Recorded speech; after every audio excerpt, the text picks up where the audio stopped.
The sound of shattering glass echoed through my apartment as I watched my $200 Venetian vase, a cherished memento from my honeymoon, explode into dozens of blue shards against the hardwood floor. Amber's face contorted with rage, her hand already reaching for another decorative piece. Touch anything else and I'm calling the police, I said, surprised by the steadiness in my voice despite my trembling hands. You can't kick us out. We have rights, she screamed.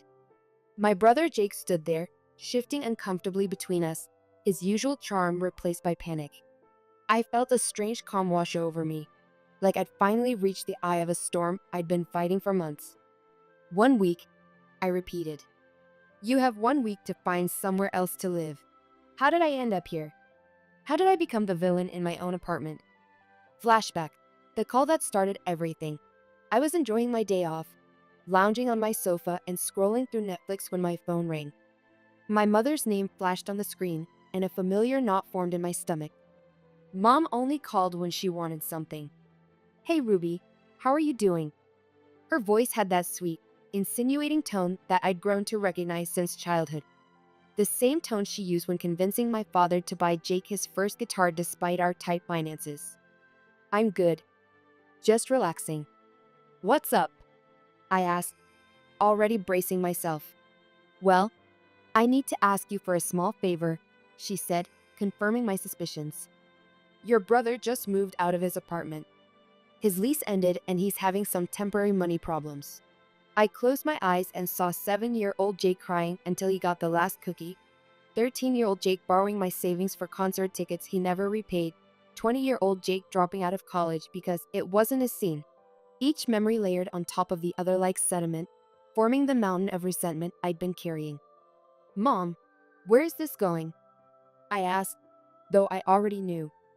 Well, you have that empty apartment from your divorce with Mark, she said, her voice getting higher. Jake needs somewhere to stay until he gets back on his feet. I thought maybe he could stay there for a little while, just until he sorts things out. That apartment was my financial safety net. After my divorce 3 years ago, I kept the apartment we had bought together as part of the settlement. 2 years later, I bought myself a nicer place in a better neighborhood, taking on a hefty mortgage. My plan was to rent out the old apartment to help cover my mortgage payments. Mom, I was planning to rent that place out, I reminded her. I need the rental income to help with my mortgage. I know, sweetie, but this is family we're talking about. Jake really needs help right now. You're doing so well at your marketing job and he's struggling. It would just be temporary. Temporary. I almost laughed. In our family, nothing involving Jake was ever temporary. His childhood tantrums weren't just a phase. His teenage rebellion wasn't just acting out. His adult irresponsibility wasn't just finding himself. Each time my parents made excuses, prolonging the inevitable moment when Jake would have to face consequences. I knew that if I refused, Mom would bring this up at every family gathering for the next decade, suddenly hinting at how I'd abandoned my brother in his time of need. Fine, I said after a long pause. He can stay there temporarily, but I mean temporarily. Thank you so much. Jake will be so grateful. I'll tell him right away. Before I could set any more conditions, she hung up. I threw my phone onto the couch cushion next to me and groaned loudly. So much for my rental income. At the apartment, the rules, a week later, I met Jake at the old apartment with his few belongings. He looked exactly as I expected. Casual, relaxed, like he didn't have a care in the world despite being essentially homeless and jobless. Hey sis, thanks for this. You're a lifesaver, he said, giving me a quick hug. He smelled like he'd just smoked a cigarette, another habit our parents had chosen to ignore. Jake had always been the artistic one, which somehow excused everything from poor grades to poor choices. Yeah, well, like I told Mom, this is temporary, I said, unlocking the door and walking inside. The place was clean and empty, with just the basic furniture I'd left behind. I need to rent this place out eventually. Of course, Jake said, looking around. I'll be out of your hair in no time. Just need to get my next gig lined up, you know. Got some promising leads already. I'd heard that before. After his band fell apart last year, creative differences, according to Jake. His unreliability, according to everyone else. Every gig was always just about to happen. Jake, I need you to follow some rules while you're here. He turned to me with a slightly annoyed expression but quickly masked it. Sure, shoot. First, no moving anyone else in without my permission. Second, clean up after yourself. This place needs to stay in good condition. Third, no loud parties. The neighbors already know me and I don't want complaints. Fourth, no pets without asking me first. Jake held up his hands. Totally reasonable. I promise I'll be the perfect tenant. You won't even know I'm here. As I drove home that night, I felt that familiar mix of hope and doubt. Maybe this time would be different. Maybe at 26, Jake was finally growing up. Maybe I was wrong to always expect the worst. The honeymoon period. For the first few weeks, I was vigilant. I'd stop by after work unannounced. And to my surprise, Jake seemed to be keeping his promises. The apartment was reasonably clean. No strange people were living there, and he even cooked dinner for me a few times when I came over. See, I told you I'd grown up, he said one evening as we ate pasta he'd prepared. I'm impressed, I admitted. Maybe Mom was right for once. When I went to my parents' house for our traditional Saturday dinners, they were full of praise. It's so good to see you two getting along, Mom said, serving meatloaf. Family should always help family. I'm proud of you, Ruby. Dad nodded in agreement. Jake says you've been really supportive. That's what siblings are for. I felt a warm glow of approval I hadn't felt from them in years. Maybe this wasn't such a bad situation after all. The beginning of the end. After about 2 months, I relaxed my surveillance. Work got busier, and I was dating someone new. I called Jake occasionally to check in, but I stopped dropping by unannounced. Everything good over there? I'd ask. Yep, all good. Place is clean. Bills are paid. No wild parties. He'd always respond cheerfully. I should have known it was too good to be true. Looking back, I can pinpoint the exact moment when I should have realized something was off. When the utility bills doubled in February. Jake blamed the cold weather and promised to be more careful. I believed him because I wanted to believe. One Tuesday evening, I suddenly remembered I'd left some important documents in the filing cabinet in the spare bedroom of the apartment. I needed them for a meeting the next day, so I drove over without calling first. When I got to the apartment, I could hear music blasting from inside. I rang the doorbell, but no one answered. After trying a couple more times, I used my key to let myself in. The sight that greeted me stopped me in my tracks. A young woman I'd never seen before was dancing around my living room wearing nothing but one of Jake's t-shirts. When she saw me, her eyes widened in shock, then narrowed in anger. What the hell? Who are you and why are you breaking into our apartment? She yelled over the music. Our apartment? I was too stunned to respond immediately. Hello, I'm talking to you. You can't just walk into someone's home with a key, she continued, turning down the music with a remote. Before I could answer, Jake came rushing out of the bedroom wearing only boxers. His face fell when he saw me. Ruby, I didn't know you were coming by, he stammered. Clearly, I said, finding my voice. Who is this? The girl crossed her arms. I should be asking who you are. I'm Ruby. I own this apartment. I turned to Jake. Care to explain? This is Amber, Jake said, moving between us, my girlfriend. She needed a place to stay, and you moved her in without asking me. I finished for him. Even though the first rule was not to move anyone in without my permission. Amber rolled her eyes. Oh my God, are you serious right now? We're adults. Jake doesn't need your permission for who stays in his apartment. It's not his apartment, I said firmly. It's mine. The confrontation. Ruby, come on, Jake whined, putting on his best pleading face, the same one he'd been using since we were kids, the one that had convinced our parents to bail him out of every mess he'd ever made. I love her. We're really serious about each other. I was going to tell you, but I knew you'd get all uptight about it. I looked between them. Jake was giving me puppy dog eyes, while Amber was staring at me with open hostility. The apartment looked different. Furniture rearranged, walls decorated with posters I didn't recognize, dishes piled in the sink. This wasn't just someone sleeping over. This was someone who had moved in completely. How long has she been living here? I asked. About a month, Jake admitted. A month. A whole month, and he hadn't bothered to mention it. I took a deep breath and counted to 10 in my head. Jake, can we talk privately for a minute?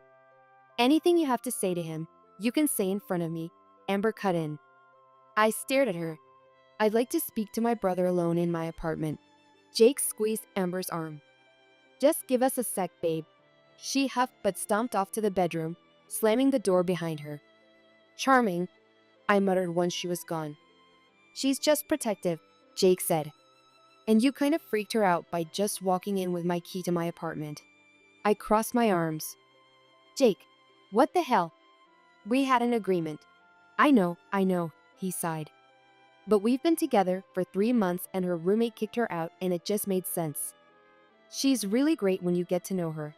Looking at my brother, the same brown eyes as me, the same dimple in his left cheek, I saw not just the man standing before me, but all the versions of him I'd watched my parents rescue over the years. I'd spent my life being the responsible one, the one who did everything right, while Jake was allowed to float through life on charm and second chances. Fine, I said. She can stay too. But the other rules still apply. Keep the place clean. No parties. No pets without asking. Jake's face broke into a huge smile and he hugged me. You're the best. I promise we'll follow all the other rules. You won't regret this. I already do, I mumbled. But he didn't hear me. As I was gathering my documents and heading toward the door, Amber emerged from the bedroom. So, I'm allowed to stay? How generous of you, she said with a smirk.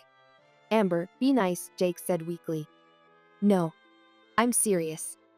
Thank you, Ruby, she said, but her tone made it clear she wasn't thankful at all. But next time, maybe knock before using your key. It's kind of invasive to just walk in. I opened my mouth to remind her whose name was on the deed but decided it wasn't worth it. Sure. As I reached for the door handle, Amber stepped in front of me and opened it. Bye now, she said with a fake smile and practically slammed the door behind me. I stood in the hallway stunned. Did that really just happen? Did my brother's girlfriend just kick me out of my own apartment? Family dinner. The betrayal. That Saturday, I went to my parents' house for dinner, still fuming about the encounter.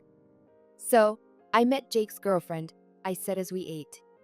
Isn't she lovely? Mom beamed. Jake brought her over last week. Such a sweet girl. I nearly choked on my potatoes. Sweet? She was incredibly rude to me. I told him about finding Amber at the apartment and how she'd acted toward me. Mom waved her hand dismissively. You probably just caught her off guard. And using your key without warning, that would startle anyone. It's my apartment, I said, feeling like a broken record. And they broke the rules we agreed on. Oh, Ruby, Mom sighed. You need to understand Jake's building a serious relationship here. They want to create a home together. In my apartment, I emphasized. Can't you be happy for your brother? Dad asked. After your divorce, you should understand how important it is to find someone. That stung. They knew my ex-husband had cheated on me. Yet somehow, they were using my failed marriage to guilt me about Jake. I stared at the familiar kitchen, realizing that in this house, I would always be wrong if it meant Jake could be right. This isn't about my divorce, I said. It's about Jake not respecting our agreement. Family is more important than rules, Mom said firmly. You have 2 apartments, Ruby. Your brother has none. You can afford to be generous. I gave up trying to make them understand and changed the subject. Things fall apart. The following week, I got the utility bills for the apartment.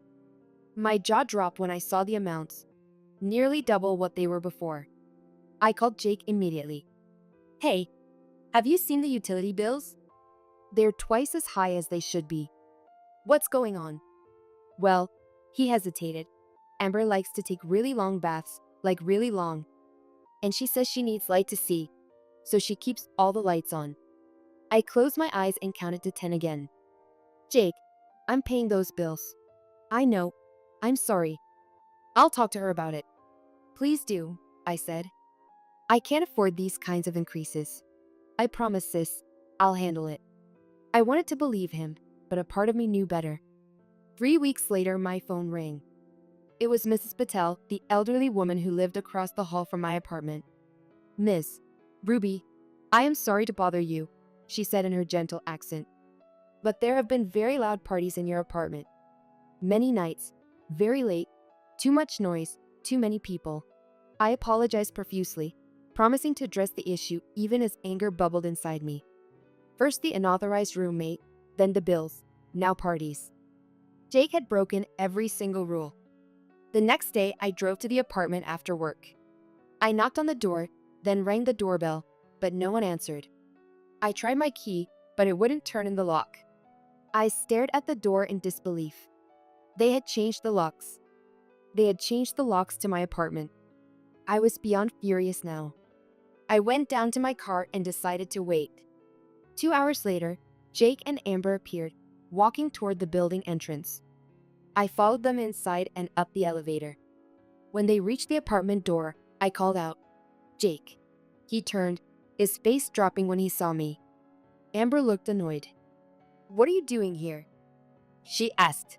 "We need to talk about why my key doesn't work anymore," I said. Once inside, I noticed the apartment was messier than before.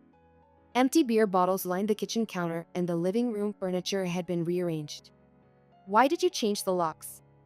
I demanded. Before Jake could answer, Amber jumped in. "I didn't like the idea of you being able to just walk in whenever you wanted. It's creepy." I turned to Jake. "Did you agree to this?" He looked at the floor, then nodded slightly. "You know what? I've had enough," I said. "Mrs. Patel called me yesterday. She says you've been having loud parties. That old bat needs to mind her own business," Amber muttered. "The neighbors are my business," I said. "And so are the utility bills, which have doubled since you moved in." Jake stepped forward. "Ruby, can we talk about this later or when everyone's calmer?" "No, we're talking about it now," I insisted. "You've broken every single rule we agreed on. You moved someone in without asking. You're not keeping the place clean. You're having parties. And now you've changed the locks to my property without my permission." Amber rolled her eyes and went to a drawer, pulling out a folded piece of paper. "Here, what's this?" I asked, not taking it. "It's a list of rules," she said, shoving it into my hands. "If you want to visit your apartment, these are the conditions." I unfolded the paper, not believing what I was hearing. As I read through the list, my jaw dropped. The first rule stated I needed to give them at least 3 days' notice before visiting. The second said I couldn't come after 7 p.m. or before 10 a.m. The third forbidden topic was any discussion of bills. Rule 4 stated I needed to be quiet while visiting and not create drama. Rule 5 demanded I buy them new furniture since the current stuff was old and ugly. The list went on with increasingly ridiculous demands. I looked up from the paper to see Amber smirking and Jake looking uncomfortable. Something snapped inside me. Back to present, so here I was, watching my Venetian vase shatter against the floor while stating my ultimatum. "You have 1 week to move out," I repeated, my voice calm despite the rage I felt. "You can't do this to us," Amber shouted, tears forming in her eyes. The first genuine emotion I'd seen from her. "Where are we supposed to go?" "That's not my problem," I said, turning to leave. As I closed the door behind me, I heard Amber screaming obscenities with Jake trying to calm her down. I walked to my car with my head held high, but once inside, my hands started shaking. I'd never stood up to Jake like that before. I'd never stood up to my family at all. Always the peacekeeper, always the reasonable one, always the one who compromised. But something had changed in me. Perhaps it was seeing my brother become someone I barely recognized. Perhaps it was realizing how much I'd allowed myself to be taken advantage of over the years. Whatever it was, I felt both terrified and exhilarated by my decision. The aftermath. I had just pulled into my driveway when my phone rang. Mom's name flashed on the screen. Great, Jake had already called her. "Hello," I answered, bracing myself. "Ruby, what is wrong with you?" She started immediately. "Jake just called us in tears." How could you kick your brother and his girlfriend out onto the street? Mom, they changed the locks to my apartment without asking me. I'm sure they had their reasons, she dismissed. You're always barging in without warning. Dad's voice came on the line.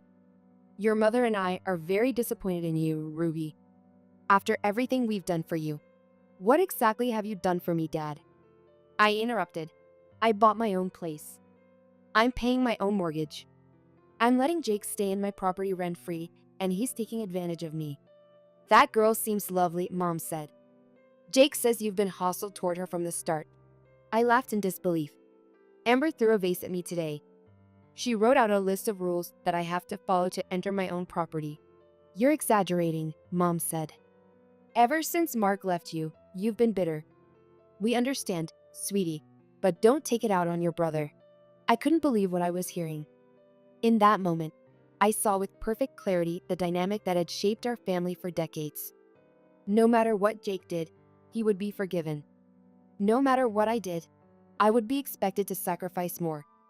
I ended the call and turned off my phone. I sat in my car for a long time, staring at nothing, letting the anger and hurt wash over me. The eviction. The next day, I called a lawyer friend to make sure I was within my rights to evict Jake and Amber.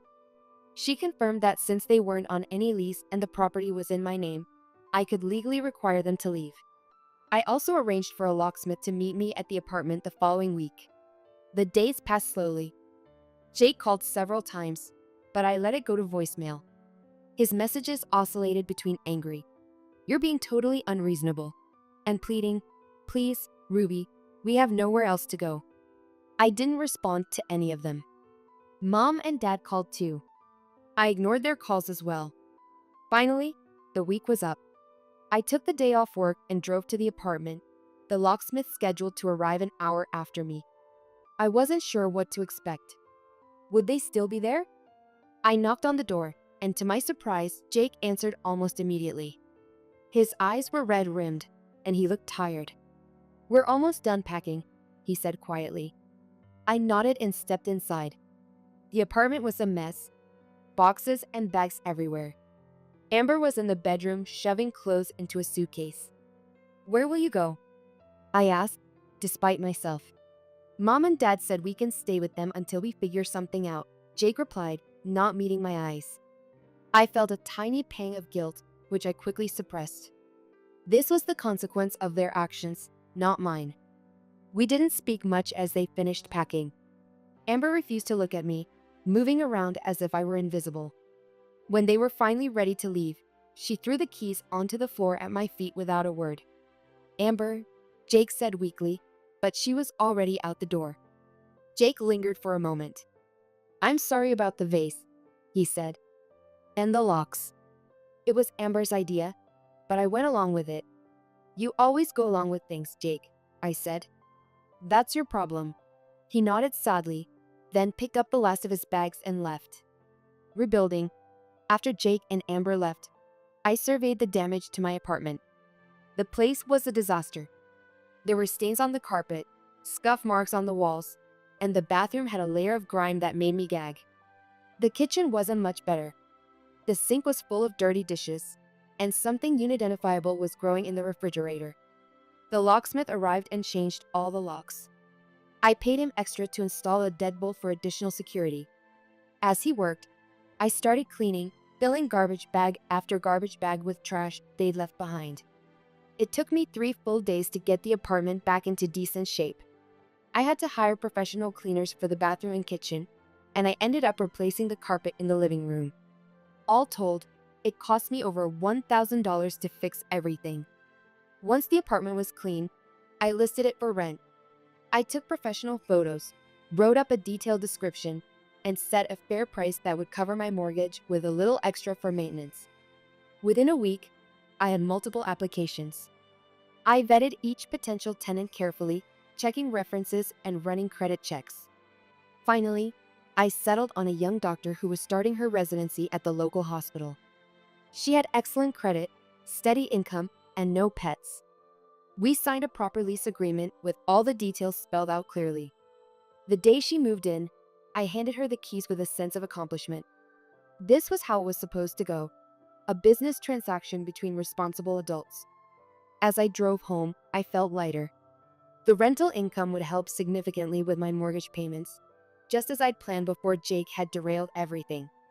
For the next few weeks, I enjoyed my peaceful life. I focused on work, started taking a yoga class, and went on a couple of dates. It was nice to have my own space and boundaries again. My parents eventually stopped calling, though they still send occasional texts asking me to stop being stubborn and make amends with your brother. I deleted these without responding. The tables are then, about a month after Jake and Amber moved out, I received a message from my mother that made me pause. Ruby, I know you're still upset, but I need to talk to you. It's important. Please call me. Something in the tone seemed different. I hesitated, then decided to call her back. Mom, what's going on? There was a heavy sigh on the other end. Ruby, I owe you an apology. I nearly dropped the phone in shock. In my entire life, I could count on one hand the number of times my mother had admitted she was wrong. Amber is not who we thought she was, she continued. She's taken over the guest room like it's her personal suite. She leaves her things everywhere, uses all the hot water, and gets angry if we ask her to clean up. Sounds familiar, I said dryly. She set up rules for us in our own home, Mom said, her voice breaking a little.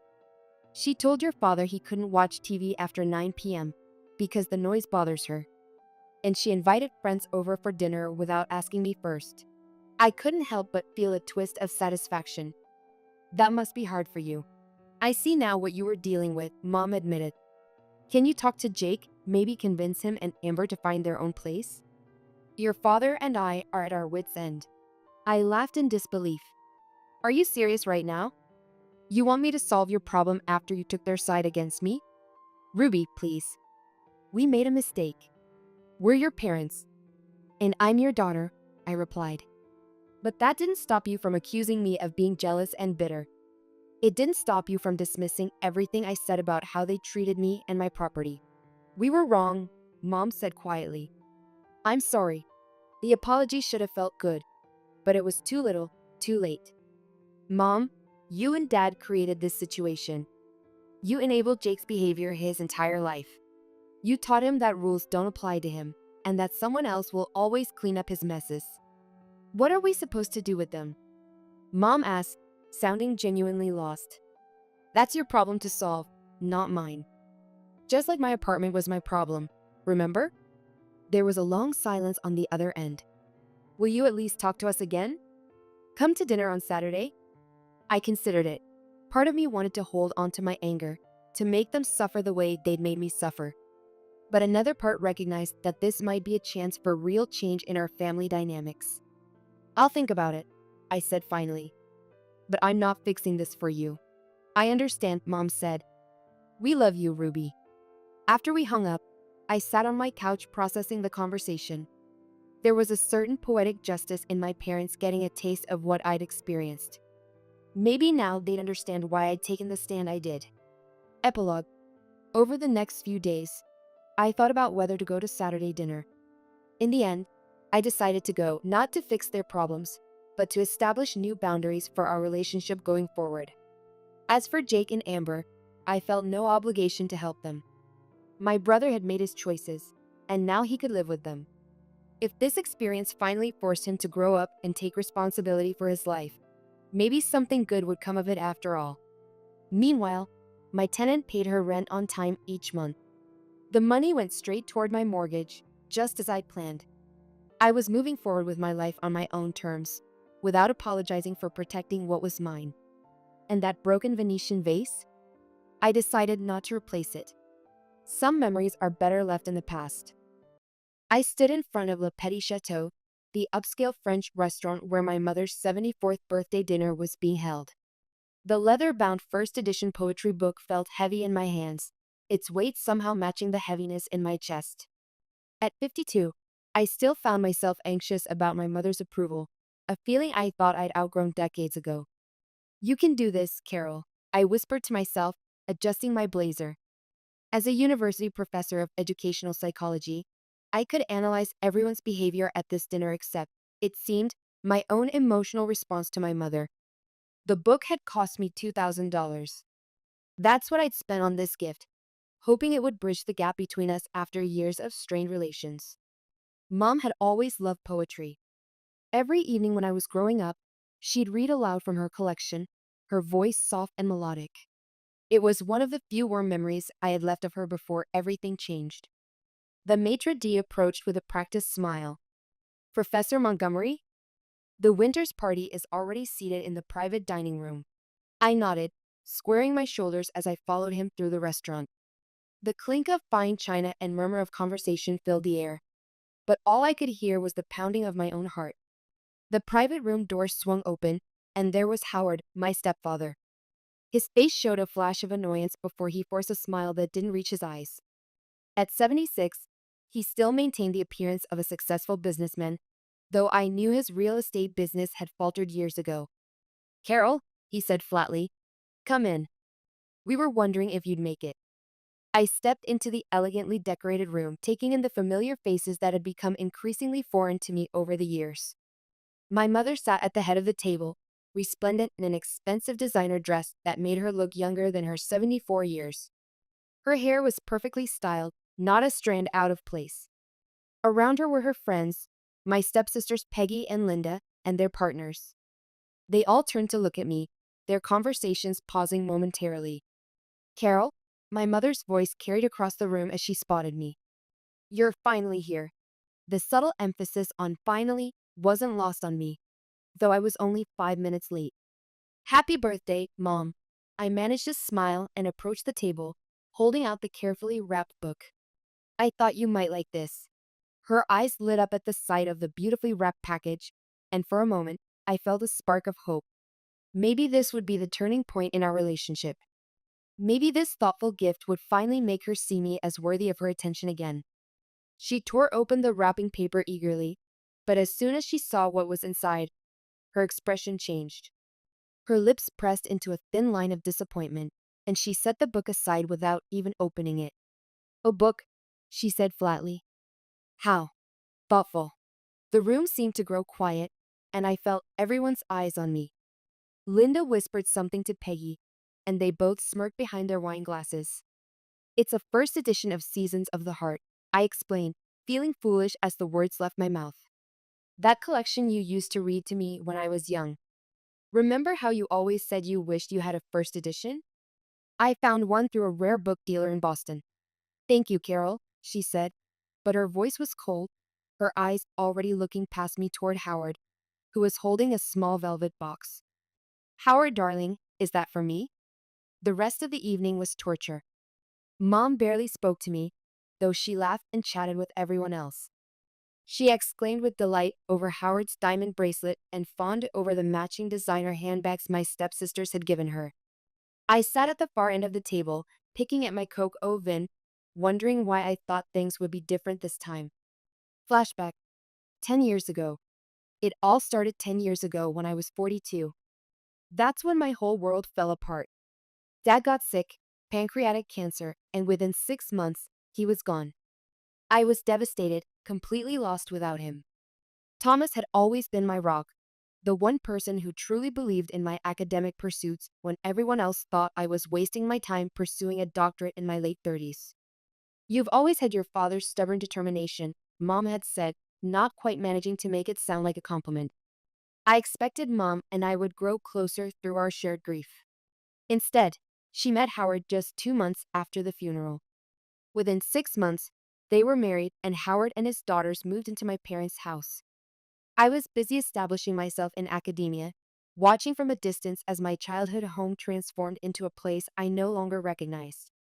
Every time I visited and walked into a room where Mom, Howard, and the girls were, they'd stop talking.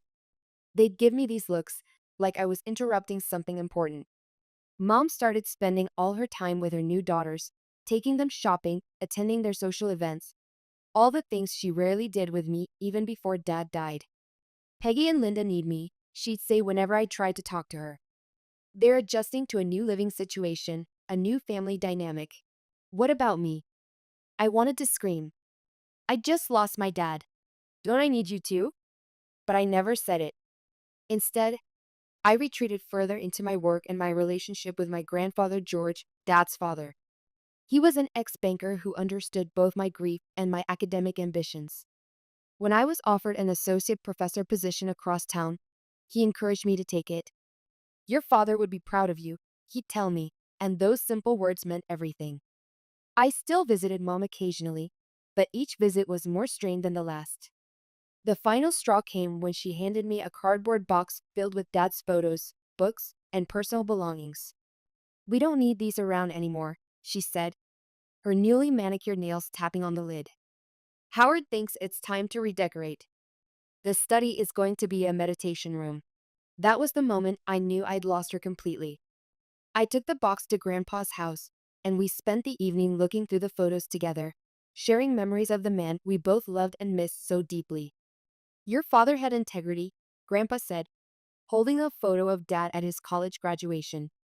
He valued truth and education above money or status. Don't ever forget that, Carol. I never did. After that, my visits to Mom became even rarer. I was happy with my work and my relationship with Grandpa. He became my family, my support, my everything. And for a while, that was enough. Back to present at the restaurant. I was pulled from my thoughts when I realized the birthday dinner was winding down. Guests were leaving, offering Mom final birthday wishes and compliments on her appearance, her home, her life. I stood up, thinking I should probably leave too, having fulfilled my obligatory appearance. Carol, Mom called out, her voice carrying that authoritative tone I'd heard throughout my childhood. Stay a moment, would you? We need to talk. I hesitated, then nodded. Something in her tone made my stomach knot with anxiety. I had no idea what was coming, but somehow I knew it wouldn't be good. When the last guest had left, Mom turned to me with a look I knew all too well. Howard stood beside her, arms crossed, while Peggy and Linda lingered nearby with matching smirks. Carol, Mom said, her voice sharp, you could have given me something more expensive. I blinked, stunned. What? The book cost $2,000. What a waste. They all laughed as if I'd told a joke. Mom shook her head, setting down her champagne glass with a definitive clink. A poetry book? Seriously? You have a professor's salary and all that money from your grandfather, and this is what you get me? I thought you'd like it, I said, feeling like I was shrinking under their collective gaze. You used to love poetry. You read those poems to me every night. I've been dropping hints for months about wanting a diamond necklace. Mom snapped, touching the pearls at her throat. But you're too absorbed in your academic bubble to pick up on them, apparently. Now that she mentioned it, I did remember her talking about a necklace a few times when I called on holidays, but I hadn't realized those were hints directed at me. I didn't know. Save it, Linda interrupted, her 45 years showing in the bitterness around her mouth. God, you're so oblivious. Peggy nodded, adjusting her designer watch. We only put up with you because Mom thought we could get money out of you for her medical treatments, but you're too stingy to share anything substantial. Medical treatments? I looked at Mom, waiting for her to explain or defend me. She didn't. Instead, she nodded in agreement. You've always been selfish, Carol, she said, swirling the last of her champagne. Ever since you were a child, with your nose always in a book instead of helping around the house. I couldn't believe what I was hearing. I've been giving you money whenever you ask. 10,000 for those supposed health issues last year, another 5,000 for what you said was emergency dental work. Pocket change, Howard scoffed, his jowls quivering with indignation. Your grandfather left you $400,000 plus his house. You could be more generous with your family. Mom stood up, gathering her gifts but pointedly leaving my book on the table. Get out, and don't bother coming back until you're ready to be a real daughter. One who cares about her mother's happiness. I left without another word, tears blurring my vision as I drove home to the house I'd inherited from Grandpa. How could I have been so naive? I thought we were rebuilding our relationship, but it had always been about money. Night at home. That night, I couldn't sleep. Around 2 a.m., I put on my reading glasses and checked social media, a habit I usually avoided before bed. My stomach dropped when I saw Mom's latest post. She had photographed my gift, the rare poetry book, discarded on what looked like their kitchen counter. The caption read, "A useless thing from the most useless and greedy daughter in the world. A university professor who can't even remember her mother's taste." Her friends had already filled the comments section with support for her and criticism of me. "You deserve better than such a stingy daughter," one wrote. "What a thoughtless gift from someone who's supposed to be educated," said another. "This is why I never encouraged my daughters to pursue academics. They lose touch with what really matters," wrote a third. As I scrolled through the hateful comments, my sadness transformed into something harder and colder. This was the last straw.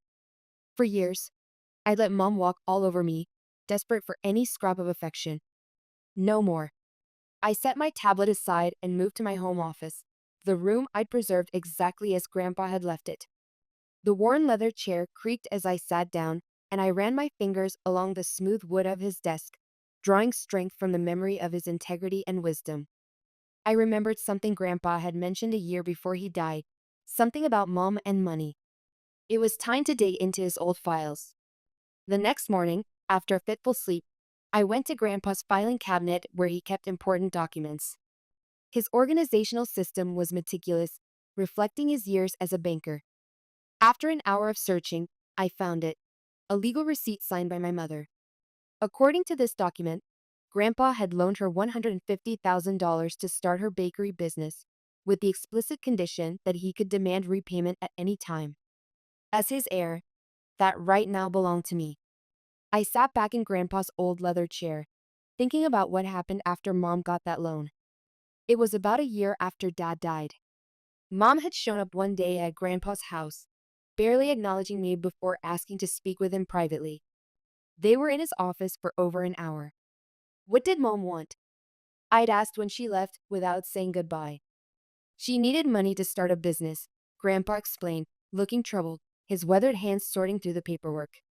"I agreed to loan her $150,000, but only if she signed a legal document promising to repay it when requested."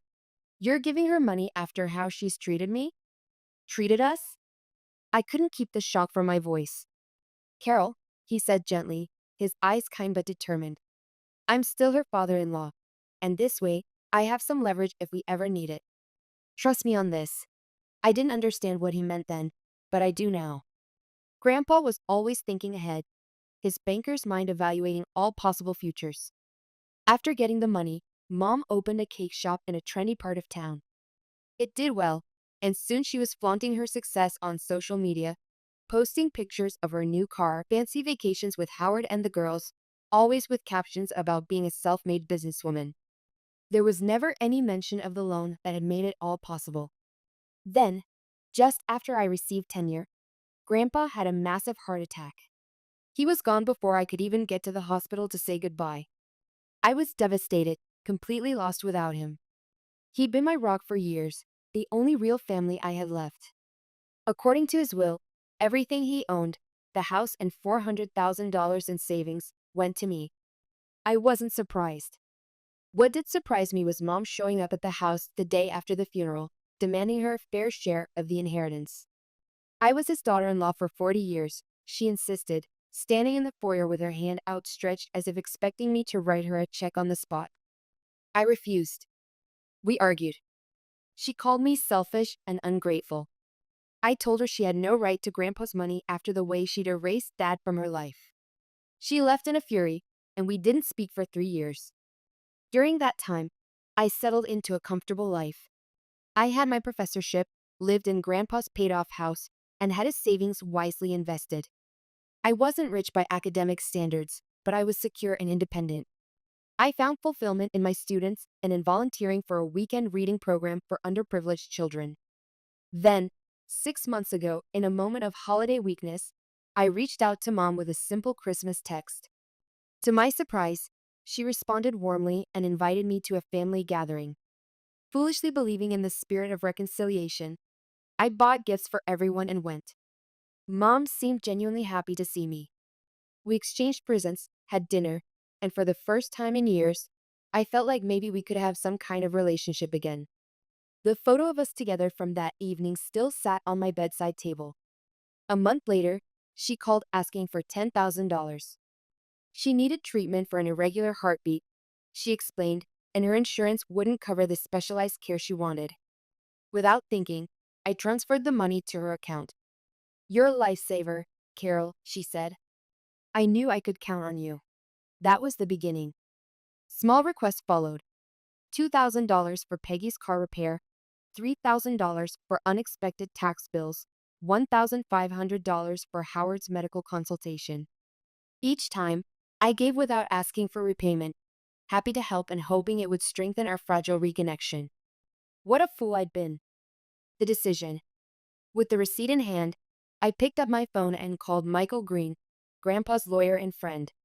His firm had handled my 10-year contract negotiations, and we'd kept in touch over the years. "Carol," he greeted warmly. "It's been too long. How are you?" "I need your advice, Michael," I said, explaining the situation with Mom and the loan document I discovered. There was a thoughtful pause on the line.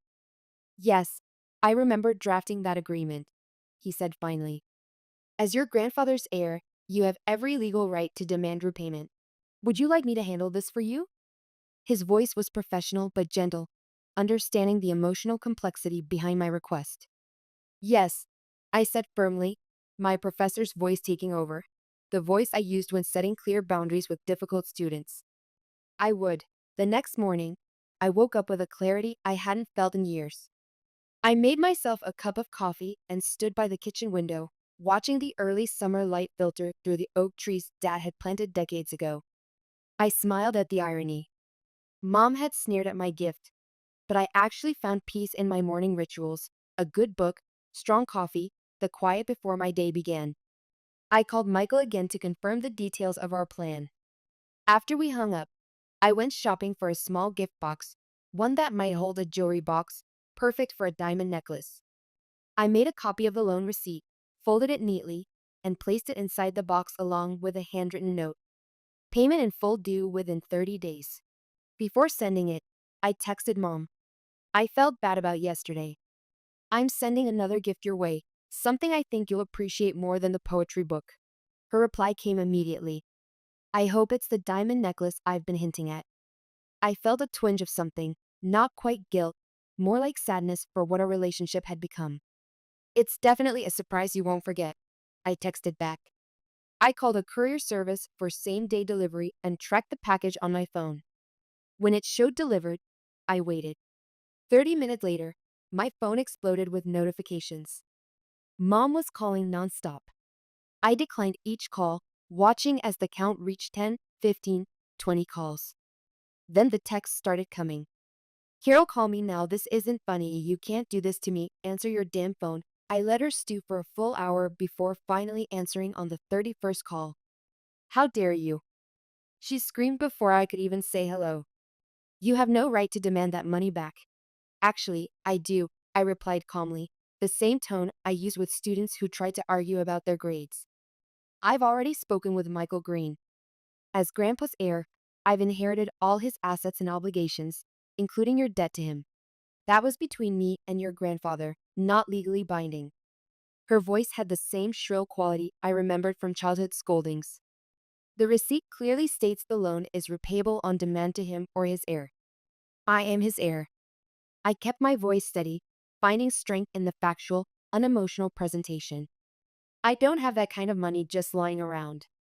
Her voice cracked, and I could hear the panic setting in. "The cake shop isn't doing that well. We've been struggling.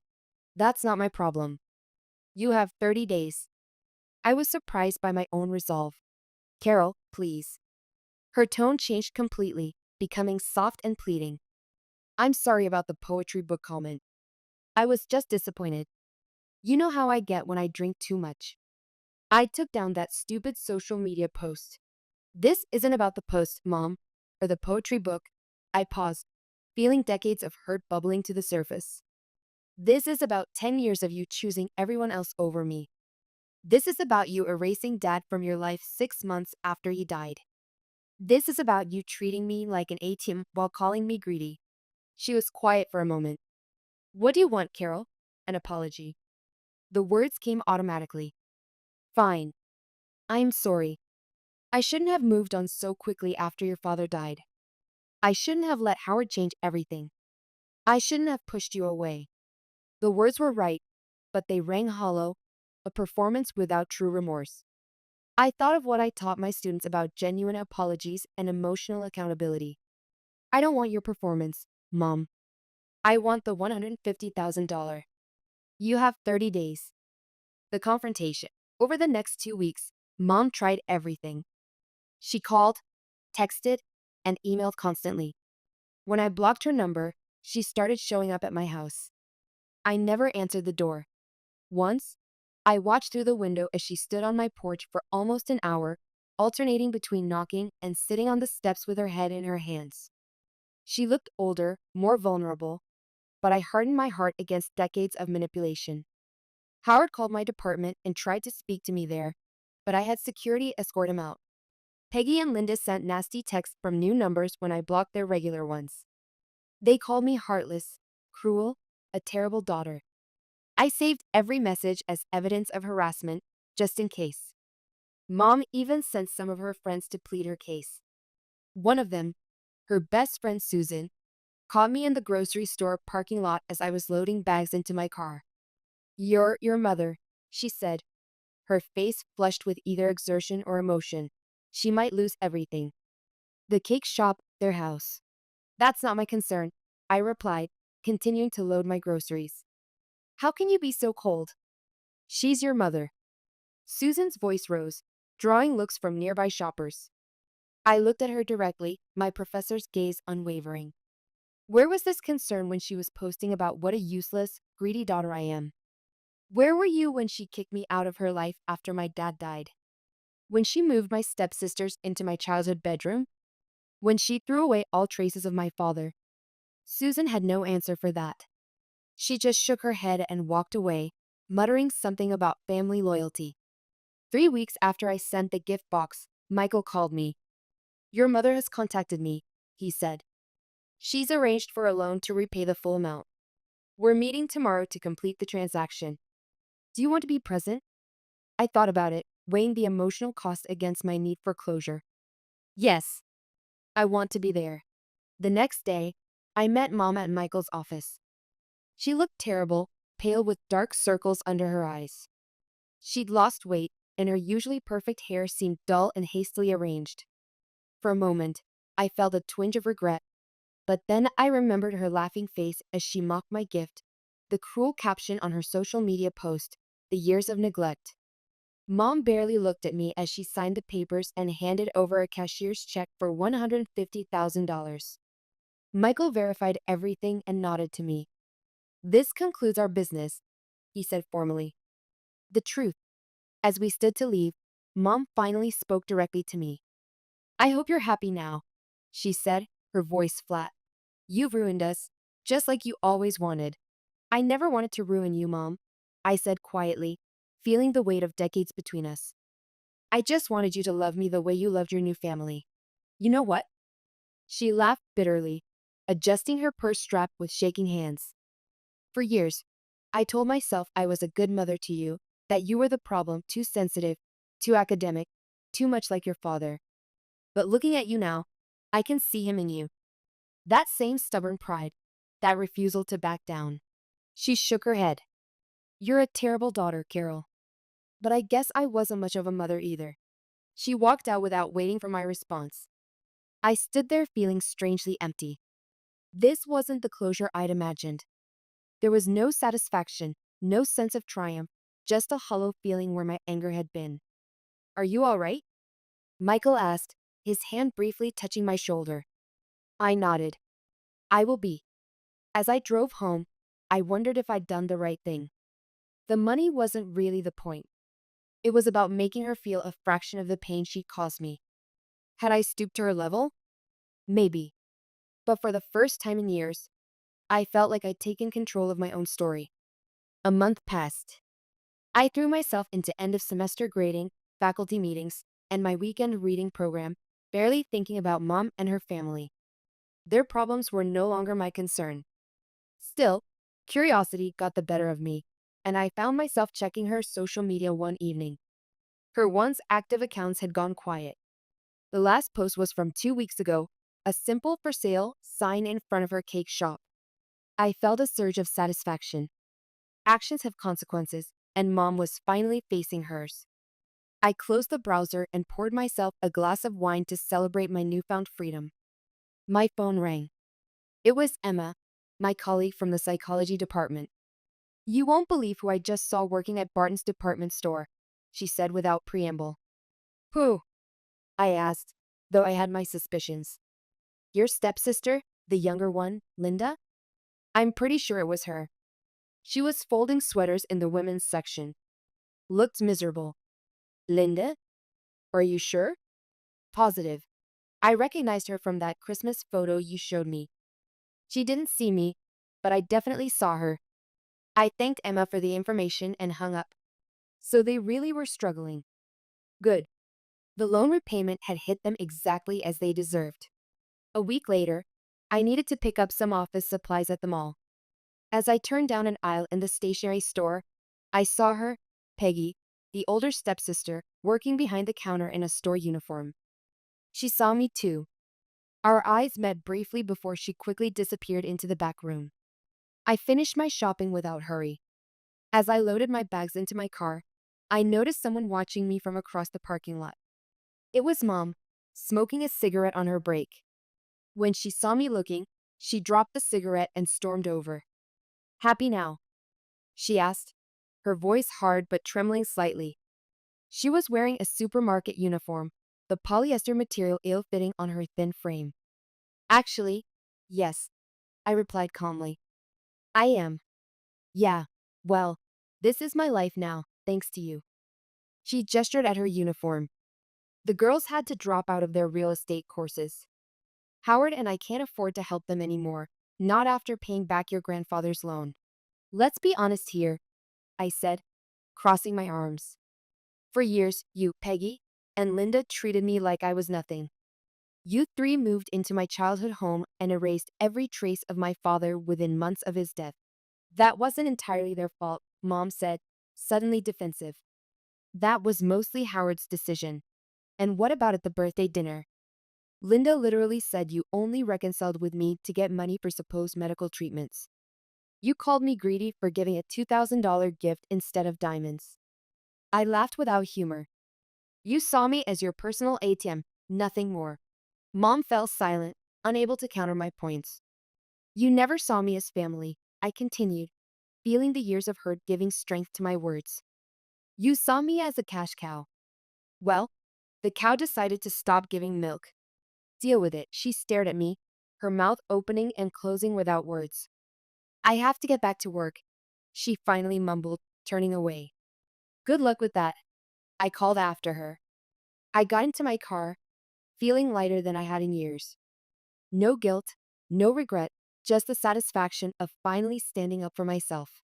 The fall, 2 days later, I drove by the cake shop. The for sale sign was still there, but now there was a sold sticker across it. On impulse, I parked and went to the coffee shop next door. The barista knew me. I'd been there a few times when Mom first opened her business. "Shame about Sweet Dreams Bakery, isn't it?" she said as she handed me my latte. "Things don't always work out," I replied neutrally, wrapping my hands around the warm mug. "Between you and me," she leaned closer, lowering her voice conspiratorially. "I think she bit off more than she could chew. Started too big, took on too much debt. That's what happens when people try to live beyond their means, you know? All those fancy renovations last year must have cost a fortune." I nodded and took my coffee to a table by the window. The barista's words confirmed what I'd suspected. Mom had always been image conscious, always wanting to appear successful, the fancy car, the lavish vacations, the designer clothes, all while apparently struggling to keep the business afloat. Had the $10,000 I gave her for heart treatments even gone to medical care at all? Probably not. The next weekend, I decided to take some time for myself. I deserved a break, a celebration of my victory and newfound independence. I was about to book a 2-week vacation to the coast when my phone rang. An unknown number. "Dr. Montgomery?" An unfamiliar woman's voice. "This is Mercy Hospital. Your mother, Diane Winters, has been admitted. You're listed as her emergency contact. My hand tightened on the phone. What happened? She collapsed at work. Initial tests show a minor heart attack. She's stable, but the doctors would like a family member present when she wakes up. I sat down heavily in my desk chair. A heart attack. So there had been some truth to her health concerns after all. Or was this just another manipulation? Dr. Montgomery? Are you there? Yes, I said finally. I'll come. The hospital corridors seemed endless as I followed the nurse to the cardiac unit. The antiseptic smell brought back memories of Dad's final days, of the helplessness I'd felt watching him slip away. Room 412. I paused outside, gathering my courage. Through the small window in the door, I could see my mother lying in the hospital bed, looking small and frail against the white sheets. No makeup, no perfect hair, no designer clothes. Just an old woman with tubes and monitors attached to her. I entered quietly. She was asleep, her breathing shallow but regular. I sat in the visitor's chair, watching her chest rise and fall, feeling strangely detached. Was I supposed to feel something? Sadness? Worry? All I felt was numb. An hour passed. 2. I answered emails on my phone, occasionally glancing up at her still form. Finally, her eyes fluttered open. Carol? Her voice was weak, confused. What are you doing here? You had a heart attack, I said simply. The hospital called me. She closed her eyes again, as if processing this information. When she opened them, there was something different in her gaze, a vulnerability I'd rarely seen. I didn't think you'd come, she whispered. I almost didn't, I admitted. We sat in silence for a long moment, the only sound the steady beep of the heart monitor. I did have heart problems, she said finally. Not all of it was a lie. But I used it. Used you. The money went to Peggy and Linda's real estate courses, to Howard's gambling debts, to keeping up appearances. Her eyes filled with tears. I've been doing that my whole life, you know? Keeping up appearances. I didn't respond, waiting for her to continue. After your father died, I was terrified, she said, her voice stronger now. Terrified of being alone, of having nothing. Howard seemed like security. His daughters. They needed me in ways you never did. You were always so independent, so much like Thomas. She reached for the water cup on her tray. I handed it to her, our fingers briefly touching. That's not an excuse, she continued after taking a sip. Just the truth. I was weak. I am weak. And you. She looked at me directly. You're strong. Like your father. Like George.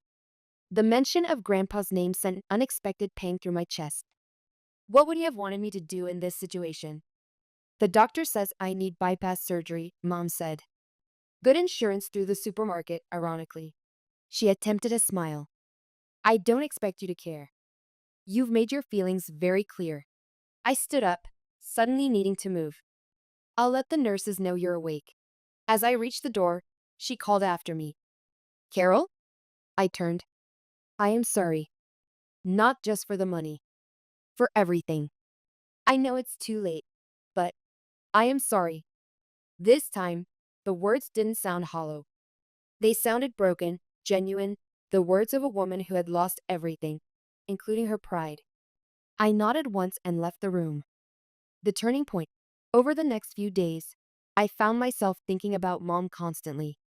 About her apology, about the fragile woman in that hospital bed so different from the manipulative force who had dominated my life. Was it genuine remorse, or just another performance now that she had nothing left to lose? As a professor of educational psychology, I spent my career studying how people learn and change. Could someone like my mother truly change at 74? Or was I setting myself up for another disappointment? I called the hospital for updates. The bypass surgery was scheduled for Friday. She was stable, they said. No visitors besides immediate family. Immediate family. That was me, wasn't it? Despite everything. Friday morning, I found myself driving to the hospital, a small potted orchid on the passenger seat beside me.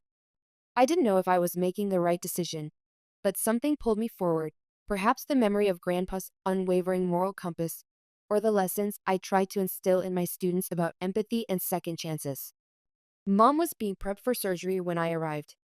I was allowed only a brief visit. "You came," she said, obvious surprise in her voice. I did. I set the orchid on her bedside table. "Good luck with the surgery." She reached for my hand. After a moment's hesitation, I let her take it. "Thank you," she whispered. "Not just for coming, for being my daughter, even when I wasn't much of a mother." A nurse came in to administer pre-surgical medication. I excused myself, promising to check in after the surgery.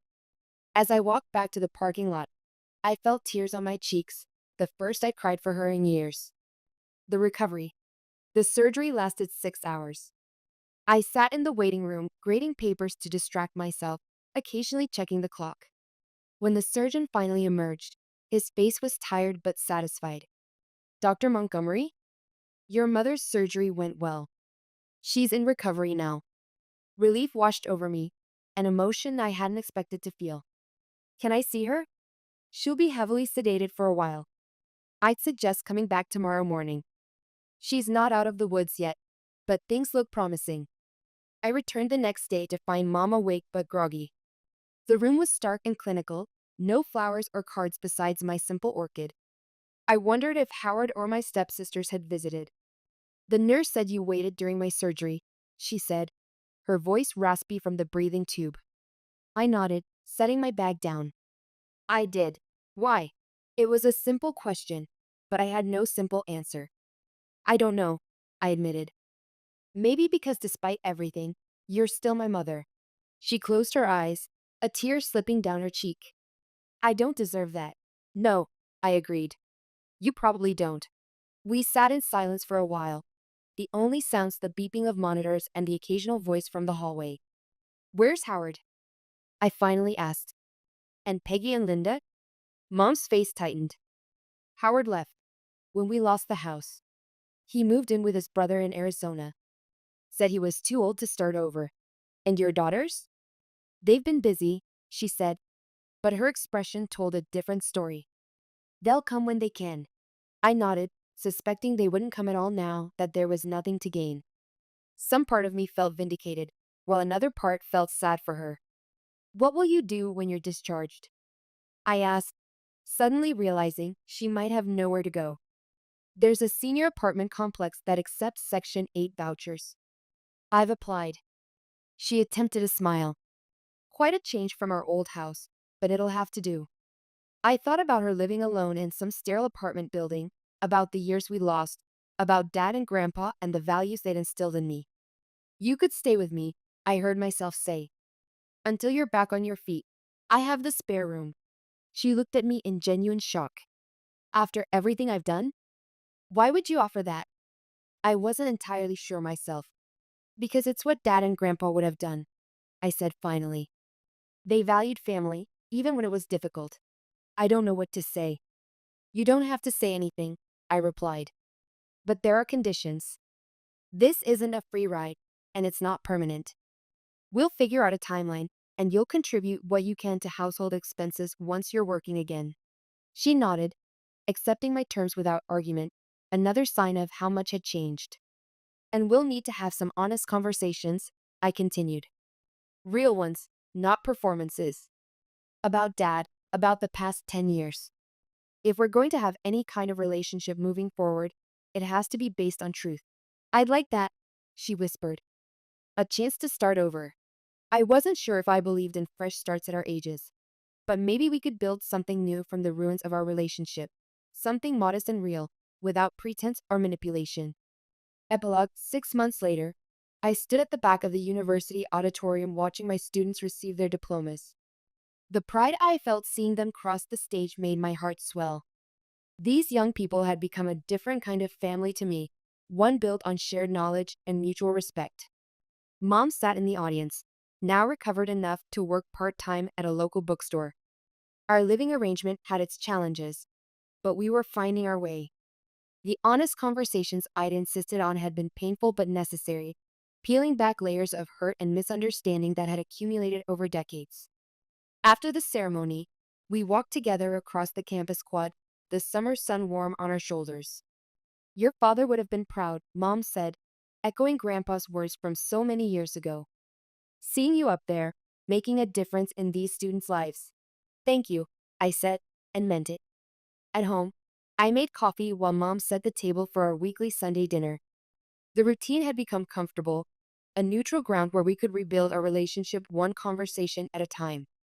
Later that evening, I sat in Grandpa's old chair in my study, looking at the photographs on my desk. Dad at his college graduation, Grandpa on his 70th birthday, and now a new one. Mom and me at the bookstore where she worked, both of us smiling tentatively at the camera. It wasn't perfect. There were still moments of tension, old patterns that threatened to resurface. But there was also something new growing between us, a cautious respect, a tentative forgiveness. The weekend reading program was expecting me the next morning. Children would be waiting for stories, for attention, for the simple gift of being seen and heard.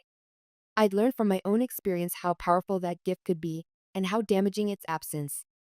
I looked again at the photos on my desk, at the faces of the men who had shaped my values, and at my mother's face, lying now with age and regret but trying, in her imperfect way, to make amends. We all carry our wounds, I thought. We all make mistakes. The question is whether we learn from them, whether we find the courage to change. My phone buzzed with a text from a former student now teaching at an inner city school. Used your conflict resolution technique today. It worked.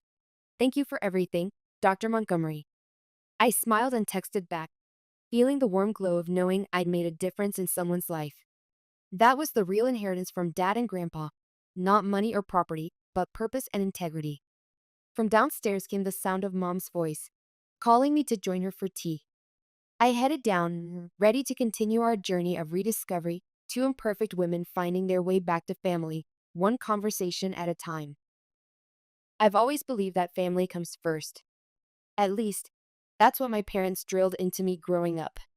I'm Joanne, 50, working as a creative director at a mid-sized advertising agency in Denver. I bought my condominium 13 years ago, stretching myself financially, but determined to have a place to call my own. The mortgage payments were steep, but I managed them even after my divorce 8 years ago. Last month, everything changed when I got promoted to creative director. The salary bump was substantial, like almost 40% more than what I was making before. When the HR director told me the number, I had to ask her to repeat it to make sure I hadn't misheard. My heart was racing as I realized what this meant for me. The first thing that popped into my mind wasn't a vacation or a shopping spree. It was my mortgage. With this kind of money, I could pay it off 5 years early. The thought of being debt-free, of truly owning my place before I hit retirement age, was intoxicating.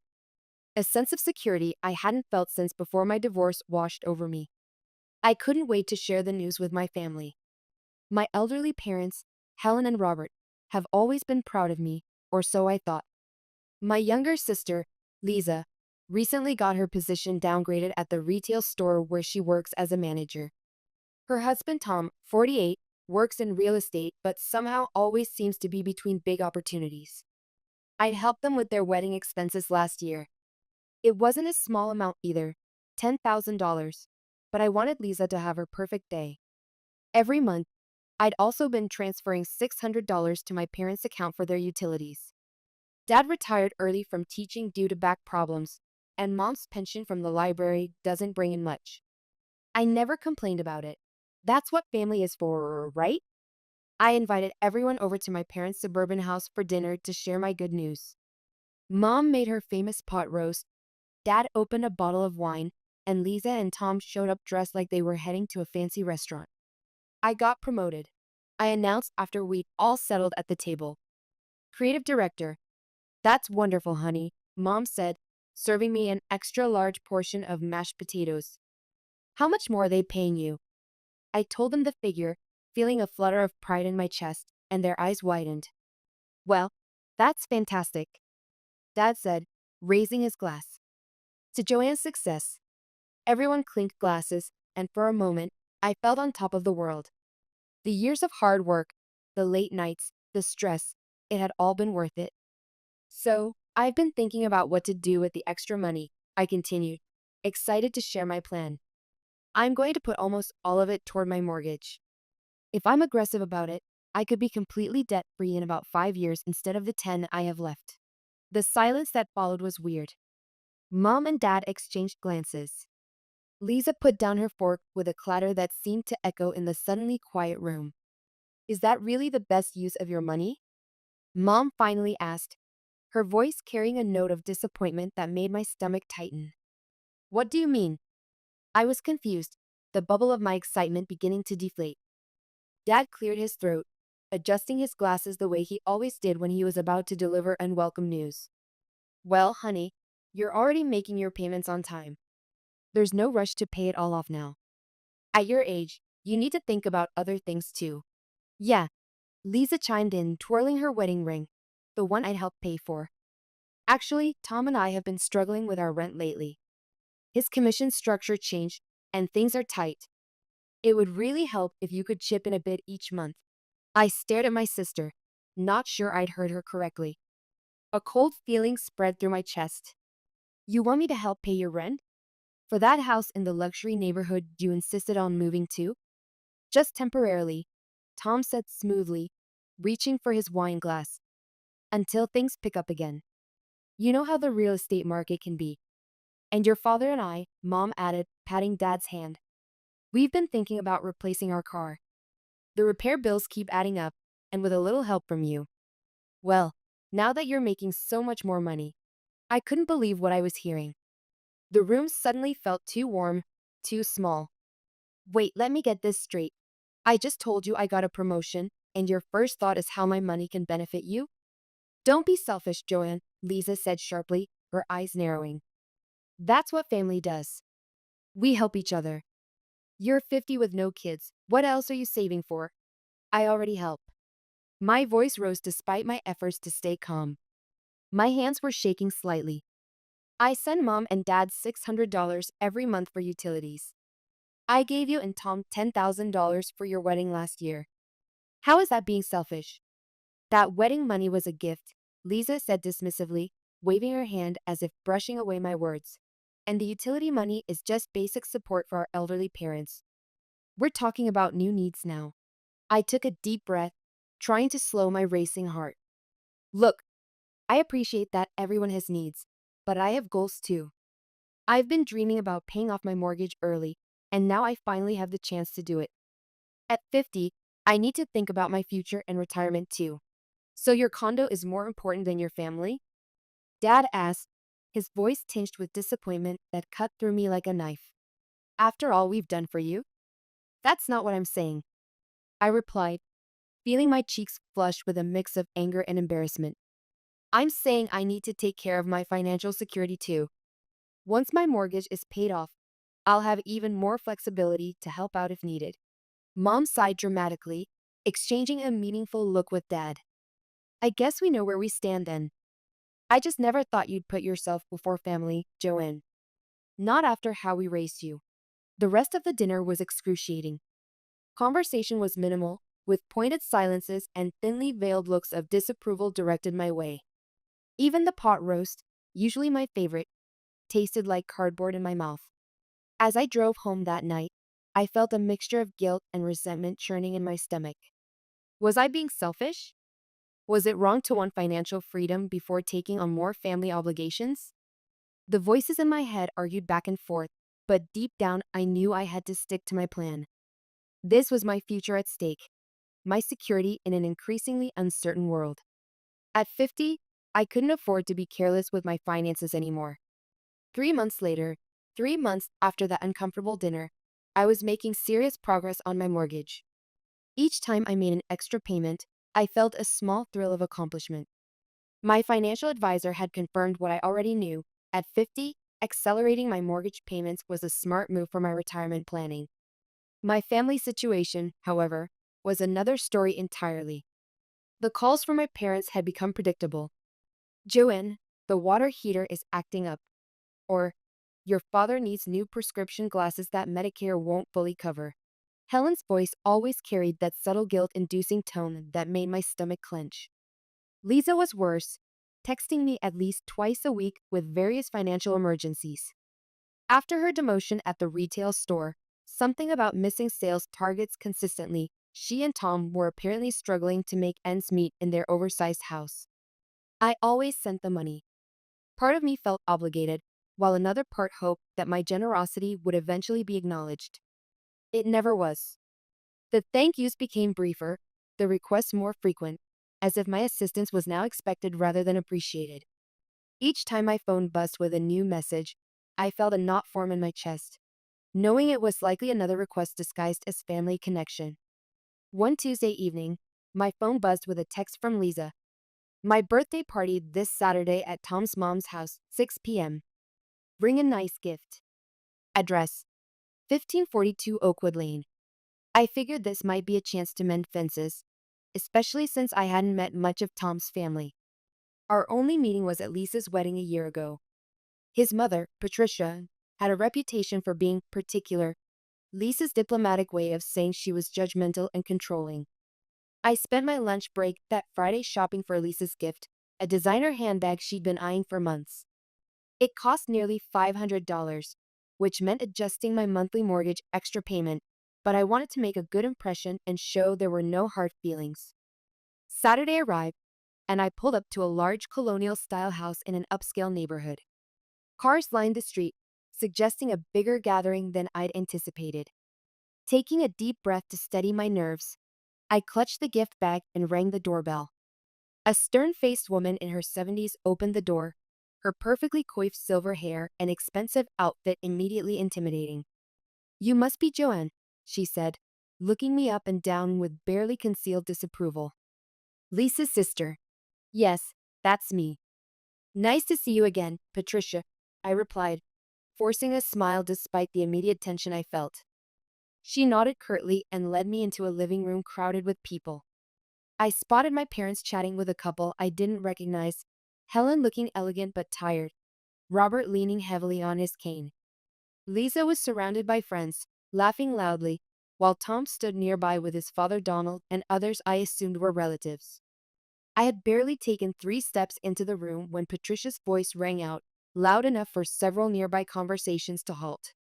"So Joanne, I've been meaning to ask you something," she said. "Why do you refuse to help your sister financially when you clearly have the means to do so?" The room grew quiet. I felt my face flush hot with embarrassment and confusion. My heart hammered in my chest as all eyes turned toward me. "I'm sorry, what?" I managed to say, my voice sounding strained even to my own ears. "Lisa tells me you got a big promotion," Patricia continued, her voice carrying across the room like a prosecutor addressing a jury. "Yet she and Tom are struggling to pay rent on their beautiful home, and you won't help. I find that interesting for a woman your age with no family of your own." I glanced at Lisa, who was suddenly very interested in her phone. My parents stared at the floor, refusing to make eye contact with me.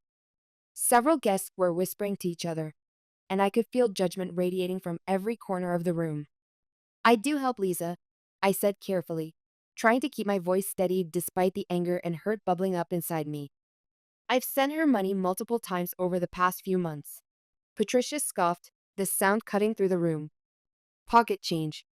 You could easily cover their entire rent if you wanted to, but instead you're hoarding your money to pay off your own apartment ahead of schedule. Very selfish behavior, especially for someone at your stage of life." I felt like I'd been slapped. Looking around the room, I saw my 75-year-old mother staring at her hands, my father examining his shoes, neither coming to my defense. The betrayal stung worse than Patricia's words. As if sensing my thoughts, Lisa suddenly appeared at my side, grabbing my arm with fingers that dug in painfully. "Please don't go," she whispered urgently. "It'll just make things worse. People will ask questions." My parents hurried over as well. "Stay, Joanne," Mom hissed. "Don't make a scene. This is Lisa's special day." So I stayed, swallowing my hurt and anger until it formed a hard lump in my throat. My skin felt too tight, my clothes too constricting, as I stood there surrounded by people who saw me as nothing more than a walking checkbook. The dinner that followed was excruciating. I sat silently while Lisa opened gifts and received congratulations. When it was my turn, I handed her the expensive handbag, forcing a smile that felt like it might crack my face. Oh, how nice, Patricia commented loudly, examining the bag with a critical eye. Though I know you earn enough to have bought her something truly special. Several guests nodded in agreement. My parents exchanged glances and nodded too, their silent betrayal cutting deeper than Patricia's words. Lisa sighed dramatically, hugging the bag to her chest. Not everyone understands the importance of family helping family, she said, glancing meaningfully in my direction. Some people are just more financially focused. I sat there stunned by their collective audacity. For the next hour, I picked at my food and spoke only when directly addressed. My chest felt tight, and I found myself counting the minute until I could escape. As soon as I could do so without drawing attention, I slipped out the front door without saying goodbye to anyone. On the drive home, tears of anger and hurt blurred my vision, and I had to pull over twice to compose myself. At 50 years old, I felt like a teenager again, misunderstood, judged, and utterly alone. Days passed with no apology from anyone, not Lisa, not my parents, certainly not Patricia. It was as if the entire humiliating experience had never happened, except that it had, and I couldn't stop thinking about it. The memory would ambush me during meetings at work or while I was trying to sleep, making my stomach clench and my heart race all over again. The following Sunday, my parents invited me over for their usual family dinner. I nearly declined, but decided this was an opportunity to clear the air. Lisa will be there too, Mom mentioned on the phone, her voice carefully neutral. I arrived to find Lisa and Tom already seated at the table. My father was carving a roast chicken while my mother brought in side dishes. The normalcy of the scene was jarring after what had transpired at the birthday party. After some awkward small talk about work and weather, I couldn't take it anymore. The tension was making it hard to breathe. I think we need to talk about what happened at Lisa's birthday, I said, setting down my fork with a deliberate calm I didn't feel. The table went silent. What do you mean? Lisa asked, her expression a mask of innocence that made my blood boil. I mean how Patricia publicly humiliated me, accused me of not helping you financially, and no one, not one of you, stood up for me. My voice trembled slightly, but I forced myself to continue. You all just stood there and let her attack me in front of everyone. Lisa gasped, her hand flying to her chest in faint shock. Don't you dare insult my mother-in-law. Patricia was just telling the truth. You are selfish, Joanne. You always have been, even when we were kids. Tom nodded, his arm sliding around Lisa's shoulders protectively. My mother sees through your act. You only care about yourself and your stupid condo. What's the point of paying it off early anyway? So you can feel superior to the rest of us? I turned to my parents, hoping for support, but they looked uncomfortable rather than indignant on my behalf. The betrayal felt like a physical pain in my chest. Well, honey, Mom began hesitantly, her fingers nervously folding and refolding her napkin. You have been rather focused on your mortgage lately and less focused on your family obligations, especially considering your age, Dad finished, not meeting my eyes. You're not getting any younger, Joanne. What are you saving for if not to help your family? I stared at them, these people who had raised me, who I thought would always have my back. In that moment, I realized a painful truth. They saw me as a resource, not as a daughter or sister who deserved respect and support. The revelation left me feeling hollow. I think I need a break, I said, standing up. My legs felt unsteady, but my resolve was firm. From all of you. You can't be serious, Lisa scoffed, but there was uncertainty in her eyes. I am, I replied, surprised by the steadiness of my voice. I'm 50 years old. I've spent decades putting everyone else's needs before my own. It's time I started thinking about my future. This is ridiculous, my father muttered, but he didn't try to stop me as I gathered my purse and coat. At the door, I paused. When you're ready to treat me like a person instead of an ATM, we can talk. Then I walked out, feeling both terrible and strangely liberated at the same time. The following months, the next few months, passed in a blur of work and mortgage payments. I'd stuck to my plan, making extra payments whenever possible. With each month, the balance dropped significantly, and I could finally see the light at the end of the tunnel. My financial advisor had started talking about increased retirement contributions once the mortgage was paid off, conversations that brought me a sense of security I hadn't felt in years. My relationship with my family remained distant. I still sent my parents their monthly $600 for utilities. I couldn't bring myself to cut them off completely despite everything, and I'd help Lisa with smaller amounts when she asked, but our interactions were brief and businesslike. No more Sunday dinners, no more long phone calls with my mom discussing neighborhood gossip or TV shows we both watched. In their place, I found new routines. I joined a book club. I started taking weekend hiking trips with a group of women my age, many of whom were also navigating complicated family dynamics. The more distance I created, the clearer I could see the unhealthy patterns I'd been trapped in for years. At 50, I was finally learning to prioritize my own well being. Then, one ordinary Tuesday morning, I received the email I'd been working toward for so long: mortgage payment confirmation, final payment process. I stared at my computer screen, barely believing it. With my latest payment, my mortgage was completely paid off. My condominium, all 1,100 square feet of it, was truly mine. No more debt, no more monthly payments, just freedom. A weight I'd been carrying for 13 years suddenly lifted, and I felt tears spring to my eyes. This place was my security, my future, my achievement, and I'd done it 5 years ahead of schedule. Despite everything, my first thought was to share it with my family. Maybe this could be a fresh start for us. Maybe now that I'd achieved this goal, they could understand why it had been so important to me. I called an upscale restaurant downtown and made a reservation for Saturday night. "Hi, Mom," I said when she answered the phone, my heart racing slightly with hope and apprehension. "I have some good news I'd like to celebrate. I paid off my mortgage." "Oh, that's wonderful, honey," she said, sounding genuinely pleased for the first time in months.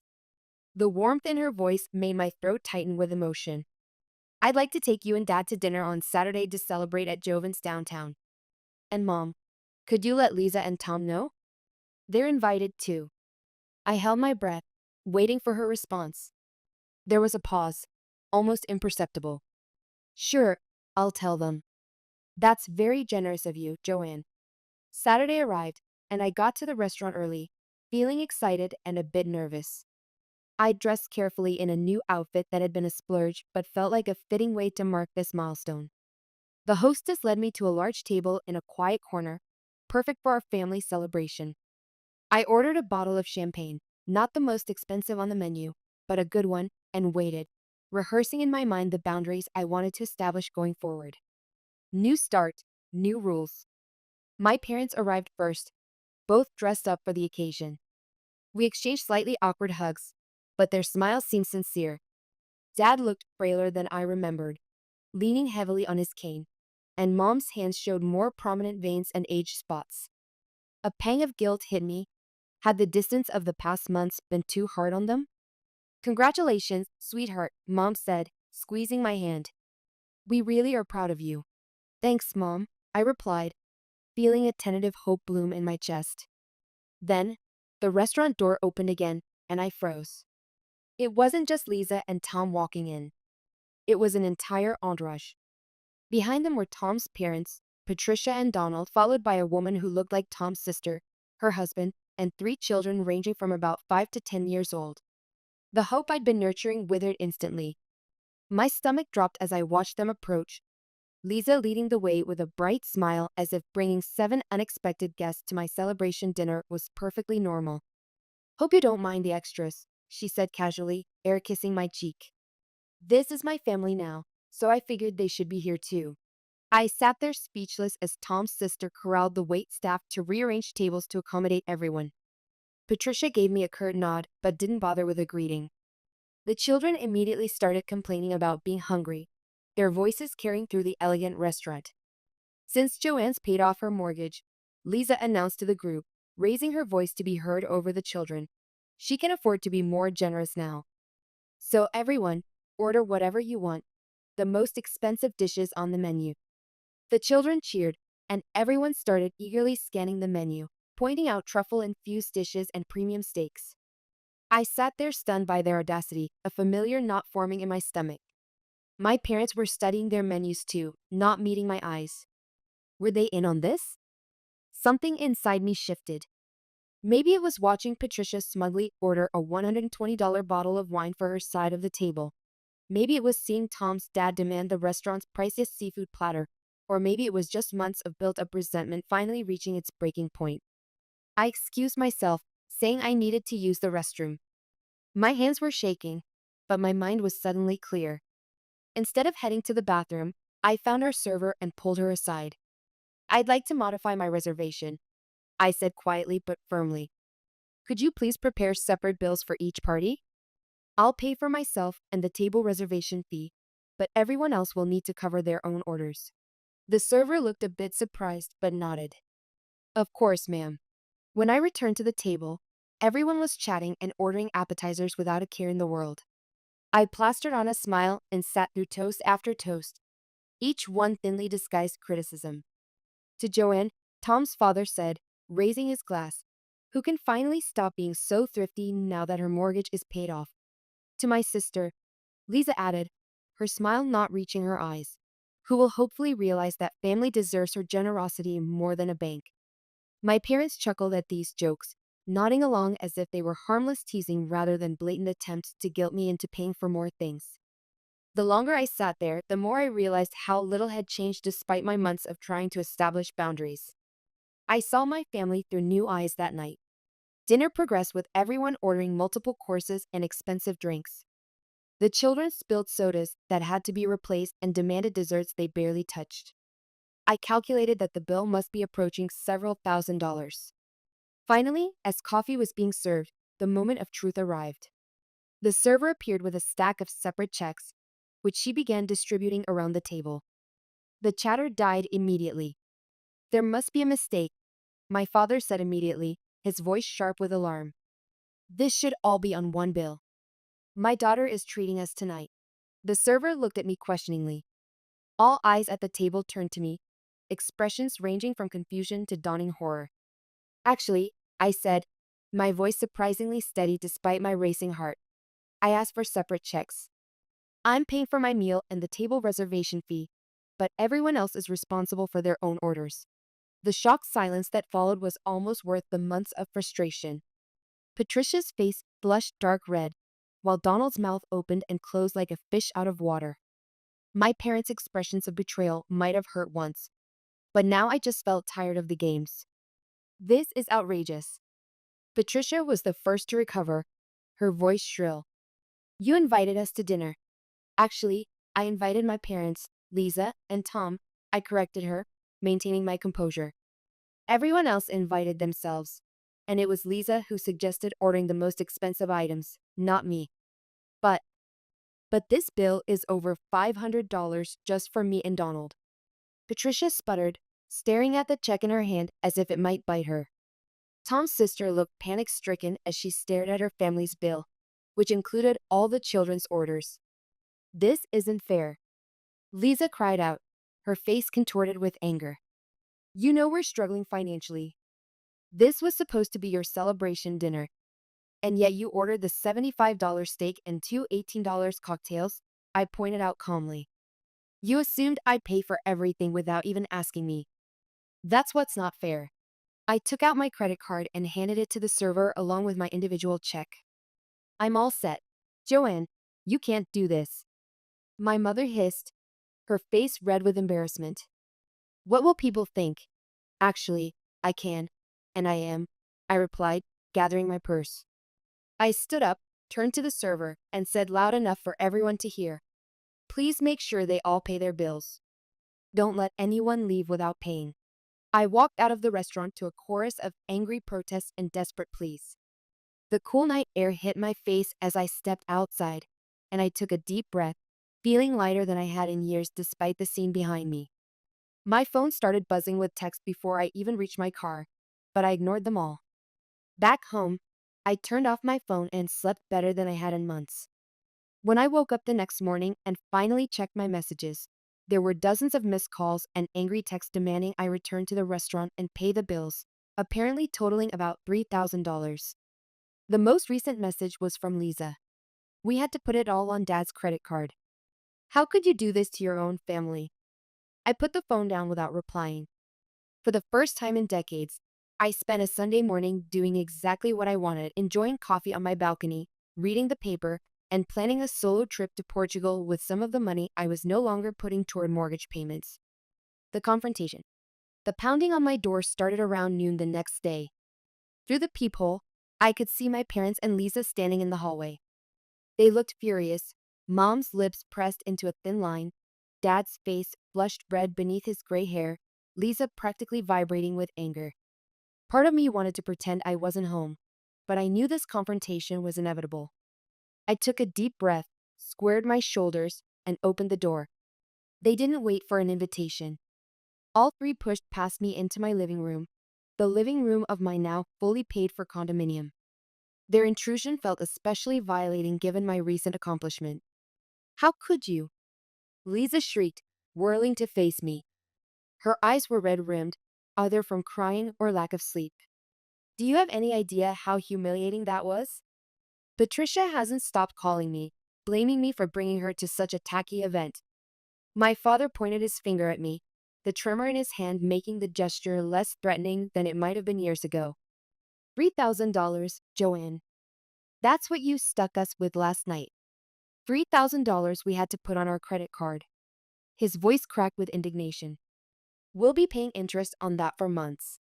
My mother added, clutching her purse like a shield against her chest. At our age, on a fixed income. I crossed my arms and leaned against the wall, feeling strangely calm in the face of their fury. And whose fault is that? I invited 4 people to dinner. 11 showed up. They're my family. Lisa shouted, her face contorted with rage. Tom's parents wanted to celebrate with you. They were being supportive. No, they wanted a free meal, I corrected her, keeping my voice level despite the anger bubbling inside me. Just like they've wanted free money from me all along. Just like all of you have. That's not fair. My father protested, leaning heavily on his cane. For a moment, I almost wavered. He looked so old, so vulnerable. But then I remembered his silence as Patricia humiliated me at Lisa's birthday party. Isn't it? I raised an eyebrow. Mom, Dad, when was the last time you called me just to chat, to ask how I'm doing? It's always about money, always about what I can give you. That's what family does, my mother insisted, her voice trembling slightly. We help each other. You don't have children to support like Lisa does. You don't have medical bills like we do. Funny, it seems like I'm the only one doing the helping. I walked to my desk and pulled out a folder I'd prepared after last night's fiasco. I've kept track, you know. In the past year, I've given you two over $10,000, not counting the monthly utility payments. And Lisa, I've given you nearly $15,000, including your wedding contribution. They stared at me in silence, the figures apparently larger than even they had realized. And it's never enough, is it? I continued, my voice breaking slightly despite my efforts to remain composed. I pay for your utilities, and you want a new car. I help with Lisa's wedding, and suddenly I'm expected to pay her rent too. I invite you to celebrate my accomplishment, and you bring an entire extended family to cash in. You're twisting everything. Lisa cried, tears now streaming down her face. We're struggling. Tom's job isn't stable, and my pay got cut. Meanwhile, you're sitting pretty in your paid-off apartment while we might lose our house. An apartment I worked my ass off to pay for. I shot back, finally allowing some of my frustration to show. No one handed me anything. I earned every dollar, saved where I could, and made smart financial decisions, all while continuing to help you. I'm 50 years old, Lisa. I need to think about my own future too. And now you need to help again, my father said, his tone suggesting this was simply a fact, not a request. You need to reimburse us for last night and apologize to everyone, especially Patricia and Donald. I actually laughed at that, the sound harsh even to my own ears. Apologize to the woman who's done nothing but insult me? To the family who crashed my celebration and ordered the most expensive items on the menu deliberately? No, that's not happening. So you're just going to leave us drowning in debt? Lisa's voice rose to a shriek again, her hands clenched into fists at her sides. You created that debt, not me, I replied calmly. And speaking of debts, I've made a decision. I took a deep breath. knowing what I was about to say would permanently alter our family dynamic. I won't be sending the monthly $600 for utilities anymore. And Lisa, no more financial bailouts for you either. The shock on their faces would have been comical if the situation weren't so sad. My mother's hand flew to her throat, and my father seemed to age another decade before my eyes. You can't do that. My mother gasped, genuine fear flickering across her face. We depend on that money. I can, and I am, I said, the certainty of my decision giving me strength. It's time for all of us to stand on our own feet. I walked to the door and held it open, signaling that this conversation was over. I think it's time for you to leave. We're not going anywhere until you agree to pay us back. Lisa planted herself firmly on my couch, her arms crossed defiantly across her chest. Either you leave willingly, or I call the police and report trespassers in my home, I said, pulling out my phone. Your choice. For a tense moment, I thought they might call my bluff. Then my father sighed heavily, motioning for Lisa to get up. Come on. She's made her choice. The disappointment in his voice didn't sting the way it once would have. As they filed past me, my mother paused, her eyes searching mine. We're your family, Joanne. You'll regret this. Maybe, I acknowledged. But I'm more afraid of regretting another 20 years of being used. After they left, I sat down and blocked their numbers on my phone. Then I poured myself a glass of wine and toasted to my new beginning, one without financial manipulation from the people who should have been my biggest supporters. The apartment felt quieter than usual, but for the first time in a long time, the silence felt peaceful rather than empty. New beginnings. The next 2 months were surprisingly peaceful. I occasionally heard through mutual friends that my parents and Lisa were spreading rumors about me, calling me selfish, greedy, a terrible daughter and sister. It stung at first, but I realized their opinions no longer held power over me. I redirected the money I used to give my family into investments and a travel fund. I took a solo trip to Portugal, something I'd always wanted to do, but had put off due to family obligations and mortgage payments. Walking along the cobblestone streets of Lisbon, feeling the warm Mediterranean breeze on my face, I experienced a lightness I hadn't felt in decades. This was what freedom felt like, making choices based on my own desires rather than others' expectations. Back home, I started dating again, joined a hiking club with other women in their 50s and 60s, and even began volunteering at a financial literacy program for young adults. Teaching others the importance of boundaries, both financial and emotional, helped reinforce the lessons I was still learning myself. One evening, as I was walking home from a volunteer session, I ran into my mother's friend, Nancy, at the grocery store. Joanne, it's been ages, she said, giving me a hug that surprised me with its warmth. I hear things are strained with your family right now. I nodded, bracing myself for a lecture about family loyalty. Nancy had been friends with my mother for over 30 years. Surely she'd take Helen's side. Instead, Nancy surprised me. Your mother tells everyone you abandoned them, but I've known your parents for 30 years. She hesitated, then added in a lower voice, they've always expected others to solve their problems. Your father did the same thing to his brother back in the day. She squeezed my arm. Good for you for setting boundaries.